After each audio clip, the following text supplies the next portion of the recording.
નમસ્કાર વિદ્યાર્થી મિત્રો, હું ચૌહાણ કૌશિક, માનસરોવર વિદ્યાવિહાર સુરતથી. વિદ્યાર્થી મિત્રો, આજે આપણે ધોરણ 7માં ગુજરાતી વિષય ગુજરાતી માધ્યમ પ્રકરણ નંબર 12 હાઈસ્કૂલમાં આ પ્રકરણનો અભ્યાસ કરવાના છે, જેના લેખક છે ગાંધીજી. એમ તો ગાંધીજી વિશે કંઈ પણ કહેવું ઓછું જ પડે, એવું કહે ને કે ગાંધીજી વિશે કંઈ પણ લખવું ઓછું પડે, તે રીતે ગાંધીજી વિશે કંઈ પણ કહેવું ખૂબ ઓછું પડે. છતાં આપણે ગાંધીજી વિશે થોડી જાણકારીઓ મેળવીએ. ગાંધીજીનો જન્મ 2 ઓક્ટોબર 1869ના રોજ અને અવસાન 30મી જાન્યુઆરી 1948ના રોજ. મોહનદાસ કરમચંદ ગાંધીનો જન્મ પોરબંદરમાં થયો હતો. તેઓ રાષ્ટ્રપિતા અને મહાત્મા ગાંધી તરીકે સમસ્ત ભારતીય પ્રજાના હૃદયમાં આદરભર્યું સ્થાન પામ્યા છે. વકીલાતનો વ્યવસાય કરતા હતા ત્યારે તેમણે દક્ષિણ આફ્રિકામાં વસતા હિન્દીઓ ઉપર ગોરા અંગ્રેજોના રંગદ્વેષના જુલમ સામે સમાન અને હક માટે લડત ચલાવી હતી. પછી ભારતમાં આવી તેમણે દેશને સ્વરાજ અપાવવા માટે સફળ આગેવાની લીધી હતી. જીવનભર તેમણે સત્ય અને અહિંસાની ઉપાસના કરી હતી. સત્યના પ્રયોગો અથવા આત્મકથામાં ગાંધીજીએ નિખાલસતાથી સત્યની પ્રતિષ્ઠા કરતી પોતાની જીવનકથા સરળ અને સચોટ ગદ્યમાં નિરૂપી છે. એ વિશ્વભરની ઉત્તમ આત્મકથાઓમાંની એક છે. હિન્દ સ્વરાજ, આરોગ્યની ચાવી, અનાસક્તિ યોગ, મંગલ પ્રભાત, વ્યાપક ધર્મભાવના વગેરે અનેક પુસ્તકોમાં તેમના વિચારો રજૂ થયા છે. દક્ષિણ આફ્રિકાના સત્યાગ્રહનો ઇતિહાસ પુસ્તકમાં ત્યાં ચાલેલી 8 વર્ષ લાંબી સત્યાગ્રહની લડતનો ચિતાર આપ્યો છે. ઇન્ડિયન ઓપિનિયન, યંગ ઇન્ડિયા, નવજીવન, હરિજન બંધુ વગેરે વિચારપત્રોના તેઓ તંત્રી હતા. ગાંધીજીના તમામ લખાણો ગાંધીજીનો અક્ષરદેહ નામે ગ્રંથ શ્રેણી રૂપે પ્રગટ થયા છે. સાદગી, સ્વાભાવિકતા, સરળતા અને ભાષાનું ઉત્તર પર ઉભર તેમની ગદ્યની લાક્ષણિકતા છે. તેમણે રાષ્ટ્ર ઘડતર અને લોક શિક્ષણના કાર્યમાં ઉમદા ફાળો આપ્યો છે. મિત્રો, મેં તમને અગાઉ કહ્યું તેમ કે ગાંધીજી વિશે કંઈ પણ કહેવું ઓછું જ પડે. ગાંધીજીની આત્મકથા સત્યના પ્રયોગોમાંથી આ વાત લેવામાં આવી છે. આ એક પ્રસંગ છે એમના જીવનનો, તેની આજે આપણે વાત કરવાના છે કે જ્યારે ગાંધીજી હાઈસ્કૂલમાં ભણતા હતા. વિવાહ થયા ત્યાંનો હાઈસ્કૂલમાં ભણતો હતો એ હું આગળ લખી ગયો છું. આત્મકથામાંથી આ ભાગ ગાંધીજીની આત્મકથામાંથી લેવામાં આવ્યો છે. ત્યાં ગાંધીજી લખે છે કે વિવાહ થયા ત્યારે, વિવાહ એટલે લગ્ન, વિવાહ થયા ત્યારે હું હાઈસ્કૂલમાં ભણતો હતો એ હું આગળ લખી ગયો છું. તે વેરા અમે 3 ભાઈ એક જ સ્કૂલમાં ભણતા. જયેષ્ઠ બંધુ ઉપલા ધોરણમાં હતા. જયેષ્ઠ એટલે મોટા. અને જે ભાઈના વિવાહની સાથે મારા થયા હતા તે મારાથી 1 વર્ષ આગળ હતા. એટલે ગાંધીજીના મોટા ભાઈ હતા અને જે ભાઈના ગાંધીજીના લગ્ન થયા તે સમય થયા હતા તે ગાંધીજી કરતાં 1 વર્ષ આગળ હતા. વિવાહનું પરિણામ એ આવ્યું કે અમારું 2 ભાઈનું 1 વર્ષ નકામું ગયું. એટલે ફેલ થયા. મારા ભાઈને સારું તો એથી વિષમ પરિણામ આવ્યું. વિવાહ પછી તે નિસારમાં જ ન રહી શક્યા. આવું અનિષ્ટ પરિણામ તો દેવ જાણે કેટલા જુવાનોનું આવતું હશે. વિદ્યાભ્યાસ ને વિવાહ બેઉ એક સાથે તો હિન્દુ સંસારમાં જ હોય. અહીં ગાંધીજી લખે છે કે મારા મોટા ભાઈ અમારાથી આગળ ભણતા હતા અને જે ભાઈ સાથે મારા લગ્ન થયેલા તે ને હું 2 જણા સાથે ભણતા હતા અને અમારા લગ્ન થયેલા એક સાથે. તે સમય પછી બંને ભાઈઓ ફેલ થયા અને ખરાબ પરિસ્થિતિ તો એ આવી કે મારા ભાઈ કે જેમના મારી સાથે લગ્ન થયા હતા તે ભાઈ તો પછી ક્યારેય સારા રહી જ નહીં શક્યા. અને ગાંધીજી એ વાતની ચિંતા પણ કરે છે કે ન જાણે કેટલા એવા જુવાનીય છોકરાઓ કે જે લોકોનું આ રીતે અભ્યાસ અથવા ભણતર બગડતું હશે બાળ વિવાહને કારણે. મારો અભ્યાસ ચાલુ રહ્યો, એટલે ગાંધીજીનું ભણવાનું ચાલુ રહ્યો. હાઈસ્કૂલમાં હું ઠોઠ નિશાળીઓ ન ગણાતો. ઠોઠ નિશાળીઓ ન હોવું એટલે થોડા હોશિયાર હોવું, એકદમ ડફોર ન હોવું. શિક્ષકોની પ્રીતિ તો હંમેશા સાચવી હતી. શિક્ષકોનો પ્રેમ. દરેક વર્ષે મા બાપને વિદ્યાર્થીનો અભ્યાસ તેમજ વર્તન વિશે પ્રમાણપત્ર મોકલવામાં આવતા. તેમાં કોઈ દિવસ મારું વર્તન કે અભ્યાસ ખરાબ હોવાની ટીકા થઈ નથી. દર વર્ષે શાળા તરફથી વિદ્યાર્થીના વાલીને વિદ્યાર્થીના અભ્યાસ અને વર્તન અંગેનું એક પ્રમાણપત્ર મોકલવાનું. તેમાં ગાંધીજીના અભ્યાસ કે વર્તન અંગે કોઈ દિવસ કંઈ ખરાબ ટિપ્પણી કે ખરાબ નોંધ થઈ હોય એવું ગાંધીજી કે હજુ પણ યાદ નથી. હજુ મને કે એવું કંઈ બન્યું હોય એવું યાદ નથી. બીજા ધોરણ પછી ઇનામો પણ લીધા ને 5મા તથા 6થા ધોરણમાં અનુક્રમે માસિક 4 રૂપિયા અને 10 રૂપિયાની શિષ્યવૃત્તિ પણ મળી હતી. બીજા ધોરણમાં ગાંધીજીને ઇનામ મળ્યું અને 5મા અને 6થા ધોરણ માટે એમને શિષ્યવૃત્તિ પણ મળી, તે પણ 4 રૂપિયા અને 10 રૂપિયા. અને તે જમાનામાં 4 રૂપિયા અને 10 રૂપિયા શિષ્યવૃત્તિ મળવી બહુ મોટી વાત હતી. આ મળવામાં મારી હોશિયારી કરતાં દેવે વધારે ભાગ લીધો હતો. એ વૃત્તિઓ બધા વિદ્યાર્થીઓને સારું નહીં, પણ જેઓ સોરઠ પ્રાંતના હોય તેમાં પહેલું પદ ભોગવે તેને સારું હતી. એટલે ત્યારે શિષ્યવૃત્તિ ભણતરના આધારે પણ જે સોરઠ એટલે કે સૌરાષ્ટ્ર પ્રાંતમાંથી આવતા હતા તે લોકો માટે હતી. 40-50 વિદ્યાર્થીઓના વર્ગમાં તે કાળે સોરઠ પ્રાંતના વિદ્યાર્થી કેટલા હોઈ શકે?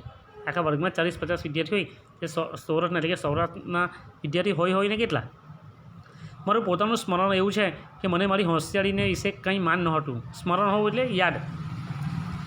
ઇનામ કે શિષ્યવૃત્તિ મળે તો મને આશ્ચર્ય થતું. ગાંધીજી લખે છે કે કોઈ વખત મને ઇનામ મળતું ને ત્યાં મને આશ્ચર્ય થતું કે આ મને કઈ વાતનું ઇનામ આપ્યું હશે અથવા શું વિચારીને ઇનામ આપ્યું હશે. પણ મારા વર્તન વિશે મને બહુ ચીવટ હતી. વર્તનમાં ખોડ આવે તો મને રડ રૂજ આવે. એટલે વર્તનમાં કોઈ ઠપકો આપે એ ગાંધીજીને ગમતું ન હતું. શિક્ષકને ઠપકો આપવો પડે એવું મારે હાટે કંઈ પણ થાય અથવા શિક્ષકને ટેવું ભાષે એ મને અસહ્ય થઈ પડે. કોઈ શિક્ષક મને ઠપકો આપે અથવા તો મને એવું લાગે કે આ શિક્ષક મારા વર્તનથી નારાજ છે, તે મને અસહ્ય થઈ પડતું, સહન ન થઈ શકે તેવું, એટલે અસહ્ય. એક વખત માર ખાવો પડ્યો હતો એવું મને સ્મરણ છે. મારનું દુઃખ નહોતું, પણ હું દંડને પાત્ર ગણાય એ મહાદુઃખ હતું. ગાંધીજી લખે છે કે મને એક દિવસ શાળામાં માર પડ્યો, મને હજુ પણ યાદ છે. પણ મને માર્યો શિક્ષકે એટલે મને દુઃખ નથી, પણ મને માર પડવો, મેં એવું કાર્ય કર્યું કે મને માર પડ્યો એ વાતનું મને બહુ દુઃખ હતું. હું ખૂબ રડ્યો. આ પ્રસંગ પહેલાં કે બીજા ધોરણનો છે.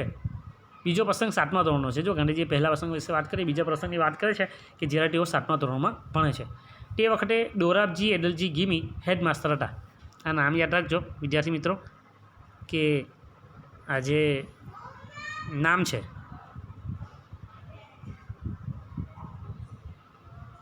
દોરાબજી એડલજી ગીમી એ કોણ હતા? ગાંધીજીના હેડમાસ્ટર હતા. તે વિદ્યાર્થી પ્રિય હતા, કેમ કે તેઓ નિયમ જળવાવતા, પદ્ધતિસર કામ કરતા ને લેતા. શું કહે? તેઓ વિદ્યાર્થી પ્રિય હતા, એટલે વિદ્યાર્થીઓને તેઓ પ્રિય હતા કે તે નિયમ જળવાવતા, બધાએ નિયમ પાળવાનો, પદ્ધતિસર કામ કરતા પણ અને બીજા પાસે એવું કામ કરાવતા પણ. તો શિક્ષણ ઠીક આપતા, એટલે ભણાવવાનું કાર્ય એમનું બહુ સારું ન હતું. તેમણે ઉપલા ધોરણના વિદ્યાર્થીઓને સારું કસરત ને ક્રિકેટ ફરજિયાત કર્યા હતા. જેમ કે શાળામાં અત્યારે આપણે તો પીટીનો પીરિયડ આવે ને રમતગમતનો, તે સમયે પણ કસરતનો પીરિયડ હતો. આપણે તો કસરત શિયાળામાં કરીએ જ છે, પરંતુ ઘરે પણ કરીએ અને શાળામાં પણ કરીએ. પરંતુ તે સમયે તેમણે કસરત અને ક્રિકેટને ફરજિયાત કરી દીધા હતા. મને તેનો અણગમો હતો. ફરજ પડી તે પહેલાં તો કદી કસરત, ક્રિકેટ કે ફૂટબોલમાં ગયો જ નહોતો. ન જવામાં મારી શરમાળ પ્રકૃતિ કરતાં પણ એક કારણ હતું. શું કે ગાંધીજી લખે છે કે હું કસરત કરવા, ક્રિકેટમાં કે ફૂટબોલમાં ન જતો તો એનું કારણ મારી શરમાળ પ્રકૃતિ હતી. હવે હું જોઉં છું કે અણગમો મારી ભૂલ હતી. કસરતને શિક્ષણની સાથે સંબંધ ન હોય એવા ખોટા વિચાર તે વેરા હું ધરાવતો. પાછળથી સમજ્યું કે વ્યાયામને લીધે શારીરિક કેળવણી અને માનસિકતા જેવું જ સ્થાન વિદ્યાભ્યાસમાં પણ હોવું જોઈએ. ગાંધીજી આગળ લખે છે કે પહેલાં હું એવું સમજતો હતો કે આ કસરતને શિક્ષણ સાથે કંઈ લેવા દેવા નથી, પરંતુ ધીરે ધીરે મને સમજાયું કે જો કસરત કરીએ તો શરીર મજબૂત થાય, ને શરીર મજબૂત થાય તો મન મજબૂત થાય, અને મન મજબૂત થાય તો આપણે કોઈપણ કાર્ય સારી રીતે કરી શકીએ. છતાં કસરતમાં ન જવાથી મને નુકસાન ન થયું એમ મારે જણાવવું જોઈએ. તેનું કારણ એ છે કે પુસ્તકોમાં ખુલ્લી હવા ખાવા અને ફરવા જવાની ભલામણ વાંચેલી તે મને ગમેલી, અને તેથી હાઈસ્કૂલના ઉપલા ધોરણથી જ ફરવા જવાની મને ટેવ પડી. તે છેવટ લગી રહી. છેવટ લગી એટલે છેલ્લે સુધી. ફરવું એ પણ વ્યાયામ તો છે જ. તેથી મારું શરીર પ્રમાણમાં કસાયેલું બન્યું. એવું કહેવાય છે કે દરરોજ એક તંદુરસ્ત વ્યક્તિએ અમુક પગલાં ચાલવું જોઈએ. એવું કહેવાય છે કે ચાલવાથી સારી બીજી કોઈ કસરત નહીં હોઈ શકે. માણસ ચાલે ડૉક્ટરો પણ એવી સલાહ આપતા હોય છે કે ભાઈ દરેક તમારે જે લોકો પ્રેશર કે સુગરના પેશન્ટ એ લોકોને હંમેશા એવી સલાહ આપતી હોય કે તમે ચાલો, તમે જેટલું વધારે ચાલશો એટલું શરીર સારું રહેશે. શરીર ચાલવાના ફાયદા એ છે કે સુગર પ્રેશર કંટ્રોલમાં રહે, વ્યક્તિનું જો શરીર ખૂબ મોટું થઈ ગયું હોય તો તે કંટ્રોલમાં આવે, સાથે સાથે ચાલવાથી થાક લાગે તો રાત્રે ઊંઘ સરસ આવે, જમવાનું સરળતાથી પચે. આ ઘણા બધા ફાયદાઓ છે ચાલવાના. એટલે ગાંધીજી કહે છે કે તેના કારણે જ મારું શરીર કસાયેલું બન્યું. આગળના પેરાગ્રાફમાં જોઈએ કે અણગમાનું બીજું કારણ પિતાજીની સેવા કરવાની તીવ્ર ઈચ્છા હતી. ગાંધીજી લખે છે કે મને ક્રિકેટ અને કસરત પ્રત્યેનો જે અણગમો હતો તેનું એક કારણ એ પણ છે કે મને મારા પિતાજીની સેવા કરવાની બહુ ઈચ્છા હતી. નિસર્ગ બંધ થાય કે તરત જ ઘેર પહોંચી સેવામાં પડી જતો. જ્યારે કસરત ફરજિયાત થઈ ત્યારે આ સેવામાં વિઘ્ન પડ્યું. પિતાજીની સેવા કરવાને ખાતર કસરતની માફી મળવી જોઈએ એવી વિનંતી કરી, પણ ગિમી સાહેબ શાના માફી આપે? એક શનિવારે નિશાળ સવારની હતી, સાંજે 4 વાગ્યે કસરતમાં જવાનું હતું. મારી પાસે ઘડિયાળ ન હતી, આકાશમાં વાદળા હતા, તેથી વખતની કંઈ ખબર ન પડી. વાદળાથી હું છેતરાયો. કસરતમાં પહોંચ્યું ત્યાં તો બધા જતા રહ્યા હતા. બીજે દિવસે ગિમી સાહેબે હાજરી તપાસી તો હું ગેરહાજર નીકળ્યો. મને કારણ પૂછ્યું. મેં તો જે હતું તે કારણ બતાવ્યું. તેમણે તે સાચું ન માન્યું ને મારો 1 આનો કે 2 આના કેટલો છે તે બરાબર યાદ નથી દંડ થયો. હું ખોટો ઠર્યો. મને અતિશય દુઃખ થયું. હું ખોટો નથી એ કેમ સિદ્ધ કરું? કશો ઉપાય ન રહ્યો. મનમાં ને મનમાં સમસમી રહ્યો, રોયો. સમજ્યો કે સાચું બોલનારે ને સાચું કરનારે ગાફેલ ન રહેવું. ગાફેલ ન રહેવું એટલે અસાવધાન ન રહેવું. આવી ગફલત મારા ભણતરના સમયમાં આ પહેલી અને છેલ્લી હતી. મને ઝાંખું સ્મરણ છે કે છેવટે હું એ દંડ માફ કરાવી શક્યો હતો. ગફલત એટલે કે ભૂલ. ગાંધીજી લખે છે કે મને પહેલેથી અણગમો હતો ક્રિકેટ અને કસરતમાં, પરંતુ પછી એક દિવસ અમારા હેડમાસ્ટર ગિમી સાહેબે ક્રિકેટ અને કસરતને ફરજિયાત કર્યા શનિવારે. ત્યારે એક દિવસ હું વાદળાને કારણે અને મારી પાસે ઘડિયાળ ન હોવાને કારણે હું સમય જાણી નહીં શક્યો ને સારા સમયસર પહોંચી નહીં શક્યો. તે દિવસે બીજા દિવસે મારા જે હેડમાસ્ટર ગિમી સાહેબ છે તેમણે હાજરી તપાસી અને એમણે જોયું કે હું ગેરહાજર હતો. ત્યારે તેમણે મને 1 કે 2 આના એવું, આજે મને બરાબર તો યાદ તો નથી કે, પરંતુ 1 કે 2 આનાનો દંડ કર્યો હતો. અને ત્યારે મને ખૂબ દુઃખ થયેલું અને ત્યારે મેં નિશ્ચય કરેલો કે હવે પછી ક્યારેય પણ ભૂલ નહીં કરવાની. અને ગાંધીજી લખે છે કે મને હજુ પણ યાદ છે કે તે વખતે મને જે દંડ થયો હતો તે હું માફ કરાવી શક્યો હતો. કસરતમાંથી તો મુક્તિ મળી બેરવી જ. નિશાળના સમય પછી પોતે મારી હાજરી પોતાની સેવાને અર્થે ઈચ્છે છે તો પિતાશ્રીનો કાગળ હેડમાસ્ટરને મળવાથી મુક્તિ મળી. ગાંધીજીના પિતાશ્રી એમને હેડમાસ્ટરને એક પત્ર લખી આપ્યો કે ભાઈ આ મારો પુત્ર મોહનદાસ શાળા છૂટ્યા પછી મારી સેવા કરવા ઈચ્છે છે, જેથી કરીને એમને કસરતમાંથી મુક્તિ મળવી જોઈએ. અને મને મુક્તિ મળવી એટલે કે છૂટ મળવી. આગળ જોઈએ. વ્યાયામને બદલે ફરવાનું રાખ્યું. ગાંધીજી કહે છે વ્યાયામ કરો એટલે કે કસરત કરવી. મેં કસરત નહીં કરી અને એની જગ્યાએ ફરવાનું રાખ્યું. તેથી શરીરને વ્યાયામ ન કરાવ્યાની ભૂલને સારું કદાચ મારે સજા નથી ભોગવવી પડી, પણ બીજી એક ભૂલની સજા હું આજ લગીને ભોગવી રહ્યો છું. ભણતરમાં અક્ષર સારા લખવાની જરૂર નથી એવો ખોટો ખ્યાલ મારામાં ક્યાંથી આવ્યો એ હું જાણતો નથી, પણ છેક વિલાયત જતાં લગી એ રહ્યો. પછી અને મુખ્યત્વે કરીને દક્ષિણ આફ્રિકામાં, જ્યાં વકીલોના અને દક્ષિણ આફ્રિકામાં જન્મેલા અને ભણેલા નવયુવકોના મોતીના દાણા જેવા અક્ષર જોયા ત્યારે હું લજવાયો અને પસ્તાયો. મેં જોયું કે નઠારા અક્ષરે અધૂરી કેળવણીની નિશાની ગણાય છે. ગાંધીજીનું અક્ષર અંગેનું જે સૌથી મોટું વાક્ય છે તે આ છે કે ગાંધીજી એવું કહે છે કે નઠારા એટલે ખરાબ અક્ષર એ અધૂરી કેળવણીની નિશાની છે. ગાંધીજી કહે છે કે ત્યારે હું નાનપણમાં ભણતો હતો ત્યારે મને લાગતું કે સારા અક્ષર કાઢવા જોઈએ એવું બહુ કંઈ જરૂરી નથી, અક્ષર ગમે તેવો હોય તો ચાલે. પરંતુ જ્યારે હું દક્ષિણ આફ્રિકા ગયો અને ત્યારે મેં ત્યાંના નવયુવાનોના મોતીના દાણા જેવા અક્ષર જોયા ત્યારે મને બહુ દુઃખ થયું. અને ત્યારે મને એવો ખ્યાલ આવ્યો કે ખરાબ અક્ષર એ અધૂરી કેળવણીની નિશાની ગણાય છે. મેં મારા અક્ષર પાછળથી સુધારવા પ્રયત્ન કર્યો, પણ પાકે ગળે કંઈ કાંઠા ચડે. એટલે કે સમય વીતી ગયા પછી કંઈ શીખી શકાય. જુવાનીમાં જેની મેં અવગણના કરી હતી તે હું આજ લગીન નથી જ કરી શક્યો. દરેક નવયુવક અને યુવતી મારા દાખલાથી ચેતે ને સમજે કે સારા અક્ષર એ વિદ્યાનું આવશ્યક અંગ છે. ગાંધીજી એવું કહે છે કે હું મારા દરેક નવયુવક યુવતીઓને કહેવા માગું છું કે અક્ષર તો હંમેશા સારા જ હોવા જોઈએ. સારા અક્ષર શીખવાને સારું ચિત્રકળા આવશ્યક છે. જે લોકોનું ચિત્રકામ સરસ હોય એ લોકોના અક્ષર પણ ખૂબ સરસ થાય છે. હું તો એવા અભિપ્રાય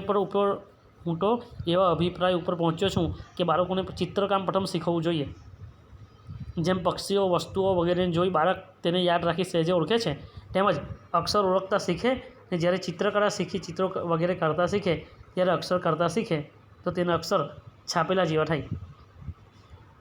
ગાંધીજી અક્ષર અંગે કહે છે કે અક્ષર હંમેશા સારા જવા જોઈએ અને નાના બાળકોને કંઈ પણ લખવાનું સોંપતા પહેલાં કે લખવાનું કાર્ય કરાવતા પહેલાં એને ચિત્રો દોરવાની તાલીમ આપવી જોઈએ કે જેથી કરીને સારા ચિત્રો દોરતો થાય ને તેના અક્ષર તો આપોઆપ સારા થશે જ. હવે આ કાળના વિદ્યાભ્યાસના બીજા 2 સ્મરણો નોંધવા લાયક છે. ગાંધીજી કહે છે મારા વિદ્યાર્થી અવસ્થાના બીજા 2 પ્રસંગો છે જે નોંધવા લાયક છે. વિવાહને લીધે 1 વર્ષ ભાંગ્યું તે બચાવી લેવાનો બીજા ધોરણમાં માસ્તરે મારી પાસે વિચાર કરાવ્યો. મહેનતુ વિદ્યાર્થીને એમ કરવાની રજા ત્યારે મળતી. આથી ત્રીજા ધોરણમાં હું 6 માસ રહ્યો ને ઉનાળાની રજા પહેલાંની પરીક્ષા પછી મને 4થા ધોરણમાં મૂક્યો. અહીંથી કેટલું શિક્ષણ અંગ્રેજી મારફતે શરૂ થાય મને કશી સમજ ન પડે. ભૂમિતિ પણ ચોથા ધોરણમાં શરૂ થઈ. હું તેમાં પાછળ તો હતો જ ને વળી એ મુદ્દલ ન સમજાય. મુદ્દલ એટલે લગી રહે જરા મને ન સમજાય. ભૂમિતિ શિક્ષક સમજાવવામાં સારા હતા પણ મને કંઈ ગેજ ન બેસતી. મને ગેજ ન બેસવી એટલે કંઈ સમજણ ન પડવી. હું ઘણી વેળા નિરાશ થતો. કોઈ વેળા એમ થાય કે 2 ધોરણ 1 વર્ષમાં કરવાનું છોડી હું ત્રીજા ધોરણમાં ચાલી જાઉં. પણ એમ કરું તો મારી લાજ જાય ને જેણે મારા ખંત પર વિશ્વાસ રાખી મને ચઢાવવાની ભલામણ કરી હતી તે શિક્ષકની પણ લાજ જાય. લાજ જાય એટલે કે શરમ જાય, એમની આબરૂ જાય. એ ભયથી નીચે ઉતરવાનો વિચાર તો બંધ જ રાખ્યો. પ્રયત્ન કરતાં જ્યારે યુક્લિડના 13મા પ્રમેય ઉપર આવ્યો ત્યારે એકાએક મને થયું કે ભૂમિતિ તો સહેલામાં સહેલો વિષય છે જેમાં કેવળ બુદ્ધિનો સીધો અને સરળ પ્રયોગ જ કરવાનો છે તેમાં મુશ્કેલી છે. ત્યારબાદ હંમેશા ભૂમિતિ મને સહેલો અને રસિક વિષય થઈ પડ્યો. ગાંધીજી કહે છે કે જ્યારે લગ્નને કારણે મારું અભ્યાસ અંગેનું વર્ષ બગડ્યું ત્યારે મારા એક શિક્ષકે મને એવી સલાહ આપી કે તું મહેનત કરે તો 1 વર્ષમાં તું 2 ધોરણ આગળ જઈ શકે એમ છે. ને મને એ વિકલ્પ આપવામાં આવ્યો અને મેં એ વિકલ્પ પસંદ પણ કર્યો. પરંતુ શરૂઆતમાં મને બધું કઠિન પડવા લાગ્યું. ભૂમિતિ જેવો વિષય પણ મને ખૂબ અઘરો પડ્યો. પરંતુ જ્યારે હું યુક્લિડના 13મા પ્રમેય ઉપર આવ્યો ત્યારે મને લાગ્યું કે અરે યાર આ તો બધું ખૂબ સરળ હતું. હું ખોટી ચિંતા કરતો હતો. તો વિદ્યાર્થી મિત્રો, આજના આપણા વિડીયોમાં આપણે અહીં અટકીએ. આગળની વાત લઈને આપણે બીજા વિડીયોમાં મળીશું. ત્યાં સુધી તમે આ પ્રકરણમાં આપણે જેટલું ભણ્યા છે તેનું વાંચન કરજો અને જેટલો ભાગ ભણાવવાનો બાકી છે તેનું પણ વાંચન કરજો જેથી કરીને તમે આ પ્રકરણને ખૂબ સરળતાથી સમજી શકશો. ત્યાં સુધી નમસ્કાર.